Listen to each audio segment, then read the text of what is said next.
Thanks, Alex. The, absent any action from an appellate court, uh, the order goes into effect tomorrow at noon. And there shall be no deployment of the Guard in LA, and the command of the California National Guard shall be returned to Governor Gavin Newsom. And at noon tomorrow, he'll be able to issue his orders to the California National Guard because they will be under his command.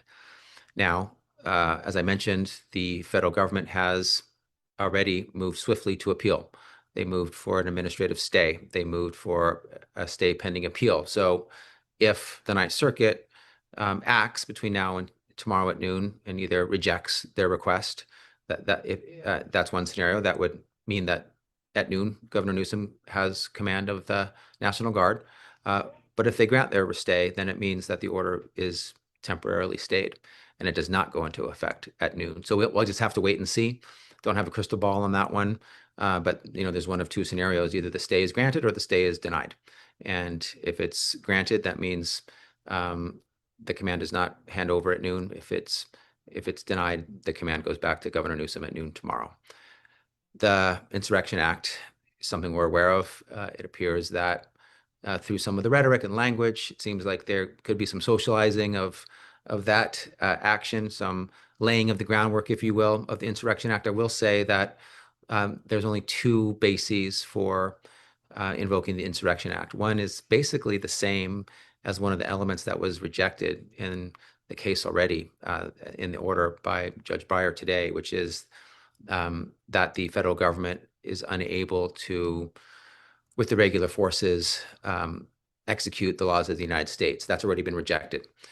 So they would need to rely on the other element, which is there's been a deprivation of rights of Americans, and that really came into focus in during the Civil Rights Movement, 50s and 60s, when desegregation orders were not being complied with by state governors, and the National Guard had to come in to prevent Black Americans from having being deprived of their civil rights and their constitutional rights. That situation does not exist here. So I don't see how they could lawfully and appropriately invoke the Insurrection Act, but they invoked 10 U.S.C. 12406 when there was no basis for it. And they tried, even if it's not lawful. That is their MO. That is what they do. They take unlawful actions. Why? Because they like the power that it gives them. They like to say there are rebellions or invasions or emergencies or insurrections because that triggers more executive authority, and that's really the end goal for them. But unfortunately for them, and fortunately for us, we are stopping them when they take unlawful actions, as we have done here. And we believe we will be successful if they try to invoke the Insurrection Act unlawfully as well.